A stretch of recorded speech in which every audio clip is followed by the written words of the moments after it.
Olá, seja bem-vindo a mais um programa Um Novo Olhar. A cada história aqui compartilhada, somos convidados a amar o próximo e a olhar de forma diferenciada a cada um deles. Com essa certeza, eu convido a você a refletir comigo a esse texto, que diz assim: nem sempre posso fazer tudo por todos, mas sempre posso fazer algo por alguém. Essa é a nossa missão. Essa é a nossa missão de cristão, é a nossa missão de amar o próximo, enxergar o próximo, estender a mão a esse próximo. Não podemos abraçar o mundo, mas consertando o mundo que está à nossa volta, essa já será uma grande caminhada. Com essa certeza, eu convido a você a acompanhar a história do Hudson. Hudson, seja bem-vindo ao nosso programa. Obrigado por aceitar o nosso convite. Que Deus te abençoe e Deus abençoe sua família, tá? Obrigado. Me fala um pouquinho sobre sua família. Nós somos uma família assim muito pequena, porque eu só tenho um irmão e a minha mulher é filha única. Imagina o tamanho dessa família quando se junta. Cabe tudo numa sala. E uma família normal, até um determinado momento, completamente normal, funcional, tudo em ordem. Entendi. E você tem filhos? Tenho dois. Tá. Me fala um pouquinho sobre a educação dos seus filhos, estudo, se houve educação religiosa. A minha filha fez o estudo todinho dela num colégio católico de freiras, na Pompeia, desde o prezinho até sair para a faculdade. E meu filho também, mas não num colégio católico, porque não existia na época, lá por perto de casa, um colégio católico. Então nós o matriculamos numa escola adventista, Colégio Batista Brasileiro. E ele fez até terminar o ginásio. Tá, compreendi. Compartilha conosco um pouquinho do que aconteceu com sua família. Olha, da parte da minha filha não aconteceu absolutamente nada que não tenha sido motivo de orgulho para a gente. Tudo foi até então maravilhosamente bem. Ela foi desde o começo até a faculdade assim, direto, sabe? Sem problema nenhum. E o meu filho terminou no Colégio Batista Brasileiro o ginásio com apenas 13 aninhos. E ele continua lá até hoje, que ele não conseguiu sair daquele lugar onde ele se estabilizou por causa da droga que ele passou a usar. Tá. Vocês descobriram isso de que forma, com que idade? Com 13 anos. Com 13 anos. Com 13 anos nós descobrimos e foi um choque. Você imagina o tamanho do choque para uma família tradicionalista, vamos chamar assim, que não tinha o mínimo conhecimento a respeito disso. Na época, ainda sem o conhecimento, qual foi o seu sentimento? Foi sentimento de culpa, de raiva? O culpou? Qual o sentimento que o senhor teve? Se pode juntar todos esses sentimentos num só, foi tudo isso. Culpa, raiva, eu quero matar, eu quero isso, eu quero aquilo, tudo junto. Infelizmente, não resolvia o problema. Entendi. Tá. E nisso, como começou? Porque mudou, né? E como recomeçou esse seu convívio com seu filho? Não, o convívio nesse período nunca foi interrompido. Ele continuava morando em casa e tal, não sei o que. A gente procurava. Sim, mas mudou alguma coisa? Sim, muito, porque afinal de contas eu joguei uma coleira no pescoço dele e tentava direcionar, né, para onde eu queria. Sim. Mas nem sempre dava certo, porque eu tinha que trabalhar, minha mulher tinha os afazeres. Ele chegou a sair de casa alguma vez? Sim, várias. Mas não com 13 anos, Sim. Já um pouco mais velho. Entendi. Ele sumiu por muito tempo? Uma das vezes que eu me lembro foi 8 meses. 8 meses. Foram 8 meses. Sem dar sinal de vida? Sem dar sinal de vida, sem nada, a gente não tinha a mínima noção de onde pudesse estar. Mas nessa época a gente já frequentava grupos de apoio, então já tinha uma outra forma De ver. de ver e de analisar esse fato. Tá. Daqui a pouco a gente vai falar um pouquinho sobre esses grupos de apoio, Pois não. mas eu queria que você compartilhasse conosco, nesse período, o que vocês receberam muito das pessoas que estavam em volta de vocês? A família era pequena, mas com certeza tinha amigos, tinha Acusações. acusações. Infelizmente, acusações. Porque vocês não souberam educar, vocês não souberam administrar, vocês não souberam isso, vocês não souberam aquilo. Que, no fundo, as pessoas também não tinham conhecimento de nada naquela época, né? Era tudo novo. Então, a gente simplesmente um chorava no ombro do outro e pronto, eu vou fazer o quê? Em relação ao convívio familiar, já ele como dependente, ele chegou a ser violento, ele é violento, ou chegou a sumir objetos de casa? Olha, ele nunca foi violento. Sempre foi uma pessoa extremamente calma, mesmo quando drogado. E, sob o ponto de vista de sumir coisas de casa, eu tinha um tipo de trabalho na época em que eu ganhava muita bebida de presente e eu não bebo. Então eu armazenava, não sei por que eu armazenava em vez de dar de presente. E, certa feita, sumiram todas as garrafas de bebida do meu armazém particular. Foi a única vez que isso aconteceu. Entendi. Nunca mais. Entendi. O senhor chegou a comentar referente a ele ainda permanecer na escola, Isso. continuar na escola, né? Pois é. Além dessa continuação, queria que o senhor explicasse um pouco para nós.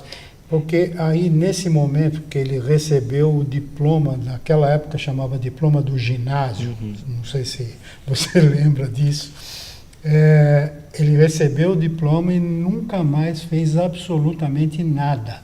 Porque estacionou e a droga começou a tomar o lugar de tudo que ele tinha na vida, que era... Tá, você já falou que ele não bebe, então ele só usa... Naquela época era maconha.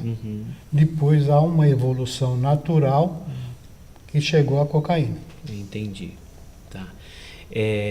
Você já chegou a resgatá-lo de algum lugar aonde... Não, porque ele sempre foi muito dissimulado nesses negócios de uso. Embora que eu e a mãe dele tenhamos andado atrás num desses sumiços momentâneos dele, 3, 4, 5 horas sem dar notícia, a gente ia atrás, mas eu nunca consegui localizá-lo sobre o efeito de droga.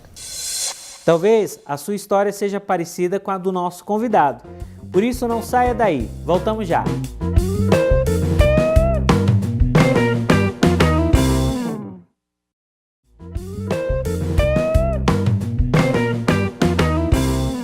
Voltamos com o programa Um Novo Olhar.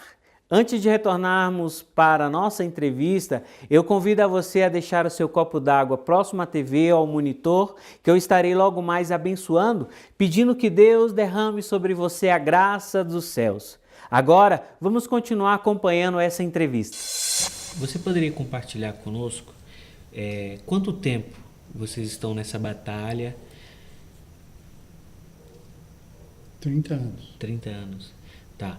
E você falou no início que naquela época não tinha muita informação, não se sabia muito o que era. O que mudou em você, do que você pensava, do que você pensa hoje, das atitudes que você tinha, das atitudes que você tem hoje? A informação que a gente correu atrás, né? Corremos atrás das informações de tudo para tentar se educar e ter conhecimento a respeito dessa doença. E cada dia eu me surpreendo um pouco mais com os conhecimentos adquiridos. Então, você passa a administrar melhor as coisas, sabe? A palavra correta mesmo é administrar, porque satisfação nenhuma, nunca. É administração mesmo. Entendi. Né? Então a gente está atrás disso. E aquelas pessoas que julgaram, que também mudaram a sua consciência ao longo do Também tempo? mudaram muito de atitude, porque a gente também trouxe o conhecimento para essas pessoas. Não através de, bota na escola, não é nada disso. É que com o nosso tipo de atitude, o conhecimento foi.